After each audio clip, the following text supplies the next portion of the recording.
Afg'oniston va xususan bizlar qishloq tomonlarida ko'ringlar. Mardim judayam ilm sevar bo'lgan va chaqaloqlarni ko'ringlar. Fe'lan hozir o'quvdan kelyaptilar, kurs o'qiydilar. Riyoziy, inglizi, forsi tillarni o'qiydilar. Va riyoziy ham ko'proqlar o'qiydilar. Darsga boradilar. Bu esa marketimiz. Men ham hozir ishdan kelyapman.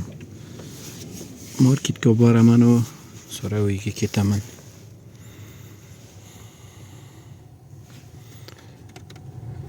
Havo ham juda sovuq. Buni ham 30 qilib qo'yaman. Qanday? Men bu yerga kirkit deb bir o'yin bor. O'sha kirkitni joyini tuzatib qo'yib edim. Har panshanba kunlari va juma kunlari shera kelib, mana shu bachalar kirkit to'p o'ynaydilar. Ertang namozimda o'qigandan keyin ses kelyapti. Ko'rsam shular kirkit o'ynab o'tirgan ekanlar. Hech joy ham ko'rinmaydi. Umr deymiz bizlar. Siz nima deysizlar? Umr bo'lganda hech joy ko'rinmaydi. Tutunday bo'lib. Shunga ham bular kirkit o'ynab yotgan edilar. Bu kun ta'til bizga, ruxsat juma kunlari. Xo'p. Qarang. Shu uchun bechoralar ertang vaqt bilan kelib, vaqtdan foydalanib kirkit o'ynaydilar.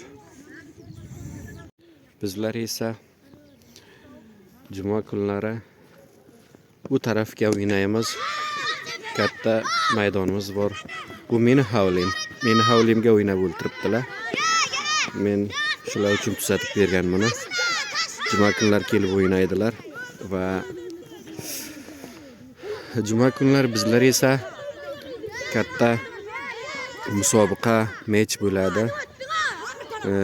Nima deydi? Har viloyatdan keladilar bizlar katta team bo'lib o'ynaymiz. Ammo bu kunlar bizlar o'yin bo'lmaydi, chunki to'pimiz bizlarni bo'lmaydi bu sovuqqa va bunday kunlarga bo'lmaydi. Shuni ham sizga ko'rsatay dedim. Ko'ring. Meni havlimda chiya bular. Maydalar uchun, bachchalar uchun shunday bir fursat, imkoniyat tuzatib qo'yganman. Ko'rishamiz. Sog' bo'ling.